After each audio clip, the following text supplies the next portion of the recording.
আসসালামু আলাইকুম। আশা করি সকলেই ভালো আছেন। আজকে আমি আপনাদেরকে রান্না করে দেখাবো রেস্টুরেন্ট স্টাইলে চাউমিন। রেস্টুরেন্টে চাউমিন বানানোর ক্ষেত্রে যে সবজিগুলো ব্যবহার করা হয়ে থাকে আমি চেষ্টা করেছি সেই সবজিগুলোই নেওয়ার। এখানে আমি 3 রকমের ক্যাপসিকাম নিয়ে নিয়েছি, লাল, হলুদ, সবুজ, টমেটো, আলু, বরবটি, কর্ন, গাজর, শসা, লেটুস, পেঁয়াজ, কাঁচামরিচ, রসুন। আর এইখানটায় আমি নিয়ে নিয়েছি একটা ডিম আর সবজিতে এটা আমি রান্না করব।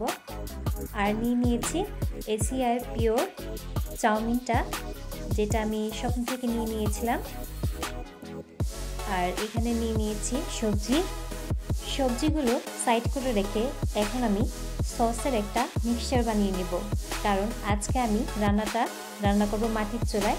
তার জন্য সুবিধার্থে আমি সসটা আগে থেকেই প্রিমিক্স করে রাখবো। এর জন্য প্রথমে আমি 1 টেবিল চামচ সয়া সস, 2 টেবিল চামচ টমেটো সস, হাফ টেবিল চামচের মতো ফিশ সস,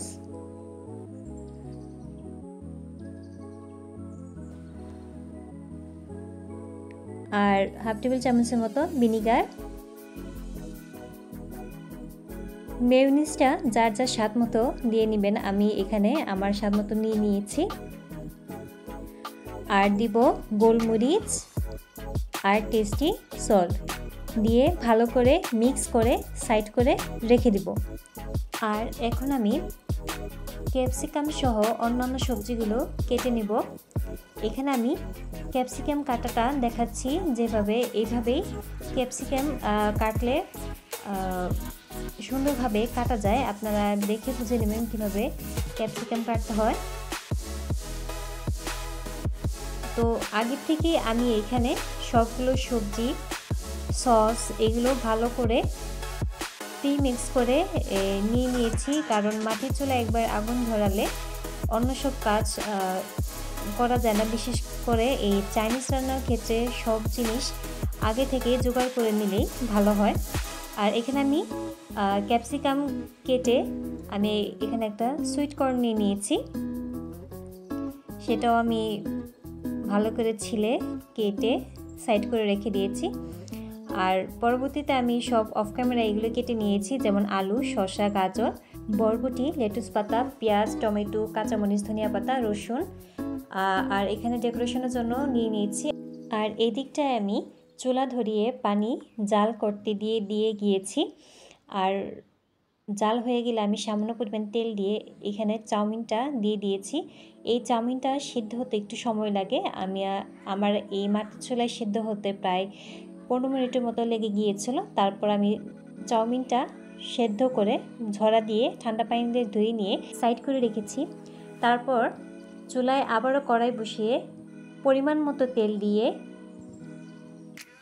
আলু, গাজর, বরবটি দিয়ে ভেজে নিয়েছি। আর সামান্য পরিমাণের লবণ দিয়েছি। 5-6 মিনিট পর ভাজার পর আমি এখানে পেঁয়াজ আর রসুন কুচি দিয়ে দিয়েছি। তারপর আমি রসুন আর পেঁয়াজটা ভালো করে ভেজে নেওয়ার পর এক এক করে সব সবজি এখানে দিয়ে দিব। এখন দিয়ে দিব টমেটো আর সবুজ ক্যাপসিকাম, যেটা আমি কুচি করে কেটে রেখেছিলাম। আর দিয়ে দিব কাঁচামরিচটা আমি একটু বেশি পরিমাণে এখানে ব্যবহার করেছি। আমি একটু ঝাল খাবো, এটা চাউমিনটা একটু আমার কাছে ঝালই ভালো লাগে। আর দেখতে পাচ্ছেন মাটির চুলায় রান্নার ক্ষেত্রে অনেক সুবিধা, যদি সব কিছু আগের থেকে গুছিয়ে নেওয়া যায়। জাল ধরা মাত্রই আমি সব কিছু দেওয়ার সঙ্গে সঙ্গেই খুব তাড়াতাড়ি রান্না হয়ে যাচ্ছে। ক্যাপসিকামটা আমি সবার শেষে দিয়েছি যাতে এটা একটু কচকচা থাকে, কারণ ক্যাপসিকামটা সেদ্ধ হয়ে গেলে পুরোপুরিভাবে এটা খেতে ভালো লাগে না। আর দিয়ে দিয়েছি একটা ডিম, আপনারা চাইলে নাও দিতে পারেন বা এখানে মাংস দিতে পারেন। আপনারা যেভাবে মন চায় সেভাবে এটা রান্না করে নিতে পারেন। এখন আমি এখানে চাউমিনটা দিয়ে হালকা করে মিক্স করে তারপর আমি সসটা দিয়ে দিব, যেটা আমি আগে থেকে প্রস্তুত করে রেখেছিলাম। আর দিয়ে দিব হচ্ছে গিয়ে এই চাউমিনের সাথে যে একটা প্যাকেট মশলা দিয়েছিল সেটা দিয়ে দিয়েছি। আপনারা চাইলে মিক্সড হার্বও এখানে ব্যবহার করতে পারেন। আর এখানে দিয়েছি বিলাতি ধনিয়া পাতা। দেওয়ার পর আমি ভালো করে মিক্স করে এখানে দিয়ে দিয়েছি লেটুস পাতা। নামানোর আগে লেটুস পাতা দিয়ে আমি বেশিক্ষণ চাউমিনটা চুলায় রাখিনি, তারপর আমি নামিয়ে ফেলেছি। আর এই তো প্রস্তুত হয়ে গিয়েছে চাউমিন। এখন পরিবেশন করার পালা। আমি এখানে লেটুস, শসা, গাজর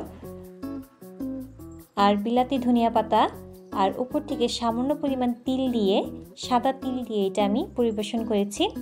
আর এইটি দেখুন মাশাআল্লাহ কত সুন্দর দেখাচ্ছে, খেতেও বেশ দারুণ হয়েছিল। আশা করি সবার ভালো লেগেছে। বাসায় অবশ্যই ট্রাই করবেন। আল্লাহ হাফিজ।